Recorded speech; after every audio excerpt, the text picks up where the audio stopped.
ایک لڑکی کی شادی کو 7 سال کا عرصہ بیت گیا، مگر وہ اولاد کی نعمت سے محروم تھی۔ اس کے خاندان دوستوں میں جتنی بھی اس کے ساتھ کی لڑکیاں تھیں، وہ سب کی سب 2، 3 یا 4 بچوں کی ماں بن چکی تھی۔ حتیٰ کہ اس کے سسرال میں اس کے دیور کی شادی اس کے بعد ہوئی تھی اور وہ بھی اب صاحب اولاد ہو چکے تھے۔ جہاں ہر وقت اسے لوگوں کی اور سسرال والوں کی چپتی نظروں اور عجیب عجیب سوالوں کا سامنا کرنا پڑتا تھا، وہیں وہ خود بھی ہر پل اپنی سونی گود کی وجہ سے دکھی اور پریشان تھی۔ ڈاکٹروں کو چیک کروایا گیا، اس کی رپورٹس میں بھی ڈاکٹروں نے تقریباً نا امید ظاہر کی، جس کی وجہ سے وہ ہر پل دکھی رہنے لگی۔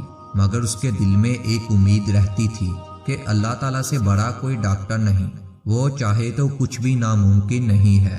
کبھی اس کا دل بہت زیادہ اداس ہوتا تو وہ چپ چاپ اپنے کمرے میں جی بڑھ کے رو لیتی۔ کوئی بھی اس کی تکلیف کو نہیں سمجھ پاتا تھا۔ ہر روز نئے سوال کھڑے ہو جاتے۔ سسرال والے باتیں تو کرتے ہی تھے، مگر ہمسائے اس کی ساس کو اور تڑپا دیتے، زخموں پر نمک چھڑکنے کا کام کرتے۔ ساس گھر میں آ کر وہ باتیں کر دیتی کہ دل چاہتا وہ مر جائے یا کہیں ان لوگوں سے دور چلی جائے۔ پھر وہ ہر نماز میں رو رو کر بس اللہ تعالیٰ سے ایک ہی دعا کرتی، وہ اسے اولاد کی نعمت سے نواز دے۔ وقت گزرتا گیا، اس کی دیورانی کے ہاں چوتھے بچے نے جنم لیا تو ساس کے تانوں میں اور شدت آ گئی۔ اس نے حد ہی پار کر دی، یہ بانجھ ہمارے پلے پڑ گئی، میرا بیٹا بے اولاد رہے گا۔ پھر ایک ایسا وقت آیا کہ گھر میں اس کے شوہر کی دوسری شادی کی بات ہونے لگی۔ ایک دن وہ اپنے دیور کے بچے کو گود میں لے کر پیار کر رہی تھی، نہ جانے اس کے دل کو کیا ہوا۔ وہ بچے کو وہیں لٹا کر اپنے کمرے میں آئی اور ایسا زور سے رونے لگی کہ سب گھر والے جمع ہو گئے۔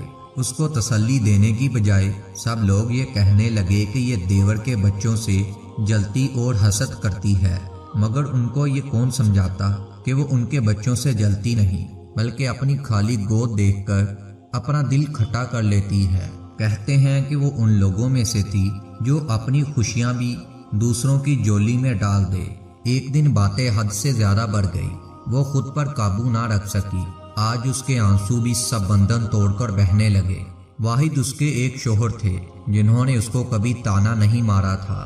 ایک دن کسی نے کہا کہ اپنے شوہر کا ٹیسٹ بھی کروا کے دیکھ لیں۔ جب یہ بات گھر والوں کو پتہ چلی تو گھر کے اندر ایک ہنگامہ کھڑا ہو گیا۔ پھر اس کا شوہر بولا، ٹیسٹ کروانے میں کیا حرج ہے، کیا پتہ کوئی مسئلہ نکل آئے۔ ٹیسٹ کروایا گیا، اللہ کی کرنی جب رپورٹ آئی تو وہ ٹھیک تھی۔ اس کے بعد گھر میں ایک طوفان آ گیا، بس اب اس کو فارغ کرو، اس کو طلاق دے دو، ہم تمہاری دوسری شادی کریں گے۔ لیکن اس کے شوہر کسی بھی صورت اسے طلاق دینے کو تیار نہ تھے۔ بیوی نے اپنے شوہر سے کہا، آپ دوسری شادی کر لیں، مگر وہ اپنی بیوی سے بہت پیار کرتا تھا، وہ کسی بھی صورت نہ مانا۔ ایک دن اس کی ساس کو کسی نے کہا کہ فلاں کے پاس چلے جائیں، کیا پتہ وہاں سے شفا ہو جائے۔ جب اس کی ساس نے لڑکی سے بات کی تو اس دفعہ لڑکی نے صاف انکار کر دیا، کہا کہ چاہے آپ جو مرضی کر لیں، بے شک اب مجھے گھر سے بھی نکال دیں، لیکن میں اب کسی کے پاس نہ جاؤں گی۔ لڑکی نے وضو کیا، نماز کے لیے کھڑی ہو گئی۔ جب دعا کے لیے ہاتھ اٹھائے تو اس پر ایسی رکعت طاری ہو گئی کہ اس سے کچھ بولا نہ جائے۔ پھر سجدے میں گر کے فریاد کرنے لگی، کہنے لگی، یا اللہ، اگر تو نے مجھے بے اولاد رکھنا تھا تو تو نے مجھے اس دنیا میں عورت کے روپ میں کیوں پیدا کیا؟ عورت تو پوری ہی اولاد سے ہوتی، میرے وجود کو پورا کر دے۔ یا اللہ، مجھے لوگ جو مرضی کہتے رہیں، مجھے اب تیرا ہی آسرا ہے۔ اس نے اللہ تعالیٰ کی بارگاہ میں اس درد کے ساتھ فریاد کی، کئی واسطے دیے کہ وہ اسے اولاد کی نعمت عطا کر دے۔ اللہ تعالیٰ ہر چیز پر قادر ہے۔ حضرت مریم کا واسطہ، مجھے نیک اولاد کی نعمت عطا کر۔